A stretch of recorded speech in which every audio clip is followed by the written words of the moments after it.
জয় ঠাকুর। তিনি গুরু, যিনি অন্ধকার থেকে আলোয় আসার পথ দেখান। শ্রী রামকৃষ্ণ প্রেমবিহারের পূজ্যপাদ আচার্য শ্রীমৎ স্বামী সম্বুদ্ধানন্দের প্রবচন। সকল প্রকার দুর্বলতাই পাপ। মহারাজ হাসতে হাসতে এসে নিজের আসনে বসলেন। আমরাও প্রসঙ্গ আরম্ভের অপেক্ষায় বসে আছি। মহারাজ সবাইকে দেখছেন আর মৃদু মৃদু হেসেই চলেছেন। প্রথমটায় আমরা অমন কিছু ভাবিনি, কিন্তু বেশ খানিক সময় অমন চলায় আমরা সবাই সবাইকে দেখছি আর ভাবছি, কেন মহারাজ এমন হাসছেন? আরও খানিক সময় যাওয়ার পর মহারাজ বললেন, আজ কিন্তু অন্যরকম একটা খেলা হবে। তারপর সভা। প্রথমে ধাঁধা হবে, ভালো করে শুনবে, তারপর উত্তর দেবে। ধাঁধাটা কল্পনার জগৎ থেকে দেখতে হবে। 2 কুড়ি 3 ফুট উঁচু বিশাল ডালপালা বিস্তার করা একটা আম গাছ। তারই এক সুউচ্চ ডালের একদম ধারে গিয়ে তুমি বসেছ। ডালটা ভীষণ পোক্ত, কোনোভাবেই ভাঙার ভয় নেই, খুব মোটা। গাছের গোড়া থেকেই রয়েছে এক দিঘি, বিরাট বড়। সেও যেমন বড় তেমন সুগভীর। তুমি ডালের শেষ প্রান্তে 3টে যন্ত্র বানিয়েছ। একটা থেকে একটা সাধারণ ঢিল ছুঁড়বে, অপর একটা থেকে একটা 5 কেজি ওজনের পাথর ছুঁড়বে, আর অন্য একটা থেকে 70 কেজি ওজনের একটা পাথর ছুঁড়বে। গাছের গোড়ায় দিঘির ঘাটে কয়েকজন মানুষ বসে গল্প করছেন। তাদের কি প্রতিক্রিয়া হবে এবং তারা কি দেখবে? আমরা এমন সহজ সরল ধাঁধা শুনে হাসতে লাগলাম। বণিকবাবু বললেন, এ আর এমন কি মহারাজ? ছোট ঢিল জলে পড়লে ছোট ছোট গোল গোল ঢেউ হবে, বড় পাথরটায় খানিক জল ছড়াবে আর বড় বড় ভাঙা ভাঙা ঢেউ হবে। আর সেই বিরাট পাথরটা দুরন্ত গতিতে ছিটকে গিয়ে পড়ে বেশ খানিকটা জল ছড়াবে, আর তার ঢেউ কিছু ঘাটের দিকেও আসতে পারে। আদিত্যবাবু বললেন, আহা, তড়বড় করার কি দরকার আছে? ভাবুন না, তৎক্ষণাৎ কেন উত্তর দিচ্ছেন? মহারাজ যখন বলছেন তখন একটু ভাবুন না, গভীরে তলিয়ে ভাবলে ক্ষতি কি? আচ্ছা, মহারাজ কি সঙ্গে সঙ্গে উত্তর চেয়েছেন? বণিকবাবু বললেন, তা নয়, যেটা সহজ সেটার জন্য মাথা ঘামিয়ে বৃথা দেরি করা কেন? মৃদুল অল্প বয়সী ছেলে, ও বলল, ঘাটে বসে থাকা মানুষদের প্রতিক্রিয়ার কথাও তো জিজ্ঞাসা করেছেন আমাদের মহারাজ। কই, তার উত্তর তো দেওয়া হলো না। মহারাজ হাসতে হাসতে বললেন, ঠিকই তো, তা তুমি বলো না, ঘাটের মানুষদের অবস্থা কি হবে? মৃদুল বলল, মহারাজ, প্রথম ঢিলটায় ঘাটের মানুষগুলো ওপরে যেখান থেকে ডালপালা নড়ে উঠল সেইখানটায় তাকাবে। তারপর দূরের আকাশে কিছু বুঝবে না। জলে কিছু পড়ল সেটা হয়তো বুঝতে পারবে।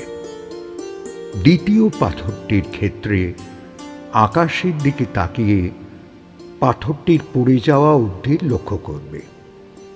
আর তৃতীয় বিশালকায় পাথরটি যখন ছোঁড়া হলো তখন চমকেও যাবে। আবার ওই রকম বড় পাথর যন্ত্রের গতিতে জলে পড়ে বহুদূর জল ছড়িয়ে ঢেউ তুলে বেশ খানিকটা তোলপাড় করতে থাকবে। মহারাজ এবার গম্ভীর বললেন, আচ্ছা, পাথরটা যদি ডবল করে দেওয়া হয়, 3 গুণ করে দেওয়া হয়? 5 গুণও যদি করা সম্ভব হয়, ওই যন্ত্রের মাধ্যমে জলের মাঝখানে ফেলে দেওয়া হয় সুউচ্চ স্থান থেকে, তবে কি হবে? মৃদুল এবার হাসল, বলল, বুঝেছি মহারাজ, আপনি কি বলতে চাইছেন। পাথরটা যত বড় হবে তার প্লবতাও বাড়বে। গতি ও ওজন দুয়ের কারণে অনেক জল ছড়াবে। শুধু তাই নয়, ধোঁয়ার মতো জলকণা ডাঙার দিকে ধেয়ে আসবে। বসে থাকা মানুষগুলোর গায়েও তা লাগতে পারে। আর ঢেউ তো তুলবেই। যতক্ষণ ডুবতে থাকবে ততক্ষণ জলের মধ্যে একটা তোলপাড় তো চলবেই। মহারাজ খুব খুশি হয়ে বললেন, মৃদুল, তোমার পর্যবেক্ষণের দাম তো দিতেই হবে। খুব ভালো বলেছ। এই ধরনের উত্তরটা শোনার জন্যই বসেছিলাম। ভাবছিলাম শুধু শুধু জলেই যাবে না তো আমার প্রশ্নটায় ঘাটে বসা মানুষগুলো আর পাথরের প্রাধান্য ছিল বেশি। এবার আমি খোলসা করে তোমাদের বলি। শেষের অতিকায় পাথর অনেক উঁচু থেকে জলের মধ্যে পড়ল। জল ছলকালো অনেক দূর অবধি। গুঁড়ো গুঁড়ো ধুলোর মতো জলকণা বাতাসে ভেসে গেল ঘাটের দিকে। তার থেকেও মিহি জলকণাগুলো হাওয়ায় ভাসতে ভাসতে চলে এলো ডাঙায়। আর অপেক্ষাকৃত ছোট দুটো পাথর তাদের আকার, আয়তন ও ভর অনুসারে তার আশেপাশে প্রভাব ফেলল। ছোট ঢিলের মতোটা একেবারেই সামান্য জায়গায় আলোড়ন ও প্রসার পেল। একটু বড় পাথরটা ছোটটার থেকে কিছু বড় হওয়ার জন্য আরেকটু বড় জায়গায় প্রভাব ফেলল, কিন্তু অতিকায়টার মতো অত জল ডিঙিয়ে ডাঙায় প্রভাব বিস্তার করতে পারল না। আসল কথাটা কি জানো? মন। যার মন যত স্বার্থ দ্বন্দ্বে ভরা, তার মন তত ছোট্ট ঢিলের মতো। আমি আর আমার নিয়ে ব্যস্ত। যার মন সংসারের গণ্ডির আপনজনেদের বাইরেও দেশ, সমাজ, বহুজন নিয়ে ভাবতে ও ত্যাগ করতে শেখে, সে ওই মাঝারি মাপের বড় পাথরটার মতো। আর যার মন জড়, জীব, প্রকৃতি, নৈসর্গিক ক্রিয়াকলাপ, শক্তি, চেতনা এই সবই ব্যাপ্ত হয়ে যায়, যে নিজের দেহ, মন, সুখ শান্তির উপরে উঠে যায়, সে তত অতিকায় হতে থাকে। তার সৃষ্ট আলোড়ন দূর থেকে দূরান্তরে।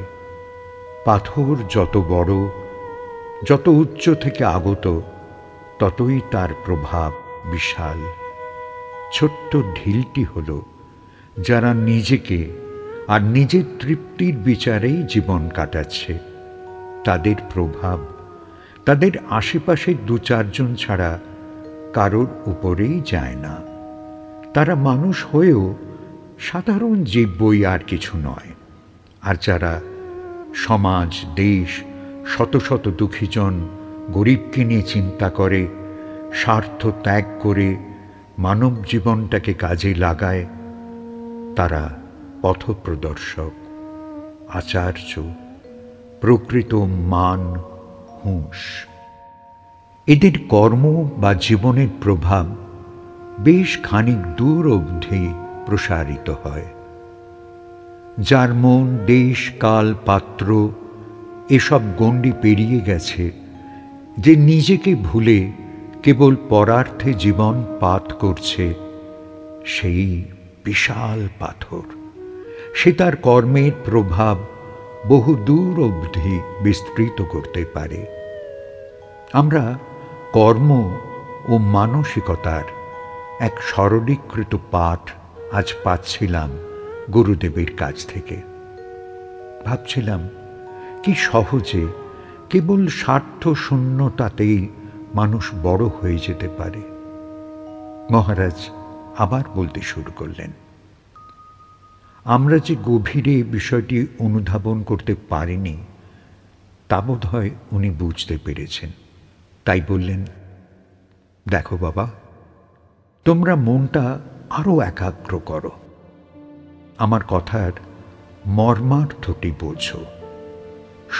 উচ্চ চিন্তা যেমন সেবা, প্রেম, সহমর্মিতা, কোমলতা, শ্রদ্ধা, ক্ষমা ইত্যাদি। আর অতিকায় পাথর, যাকে না নিঃস্বার্থ মনকেই এখানে বলতে চাইছি। যদি আমরা আমাদের মস্তিষ্ক স্বরূপ সাগরে ছুঁড়ে দিই, তাহলে মস্তিষ্ক স্বরূপ সাগরে যে জলকণা উৎপন্ন হয় তা কুয়াশার মতো হাওয়ায় বাহিত হয়ে বহু দূরে গমন করবে এবং উপস্থিত মানুষজনকে স্পর্শ করে সিক্ত করবে। তোমরা যত উচ্চ ভাব, উচ্চ চিন্তা, উচ্চ মানসিকতা রক্ষা করে জীবন যাপন করবে, ততই অতিকায় পাথরের মতো হয়ে যাবে। তোমাদের চিন্তার তরঙ্গ সকল দূরে দূরে ছুটে গিয়ে চেনা অচেনা, দেখা না দেখা, বর্তমান ভবিষ্যৎ সব ব্যপ্ত করে ফেলবে এবং যত শুদ্ধ মন হবে তত বড় মণ্ডলীকে তা অধিকার করবে। মানুষ কেবল ওই শুদ্ধ মানুষটির শুভ চিন্তায় নিজের প্রচেষ্টা ছাড়াই শুদ্ধ জগতের প্রতি আকর্ষণ বোধ করবে। এবার ব্যক্তির কাজ, প্রচেষ্টা সহযোগে তাকে ওই প্রেরণাকে ফলবতী করতে হবে। শঙ্করাচার্য, বুদ্ধ, শ্রীরামকৃষ্ণ, বিবেকানন্দ, যিশু, মোহাম্মদ সবাইকেই দেখো না, পরিবর্তন তো তাঁরাই আনলেন, আনবেন আরও। এখনো তাদের মস্তিষ্কের আলোড়নে উৎসারিত তরঙ্গ সকল ক্রিয়া করে চলেছে। আরো কত মহাপুরুষ। তোমরা স্বার্থ বুদ্ধি ভুলে একটু উদার, সরল, অকপট হও। দেশ, সভ্যতা, জীব সবই বাঁচুক। মহারাজ চুপ করলেন। আমরা সবাই শান্ত, চুপচাপ। তিনি অবশেষে বললেন, একটা কথা মনে রেখো বাবা, সকল প্রকার দুর্বলতাই পাপ।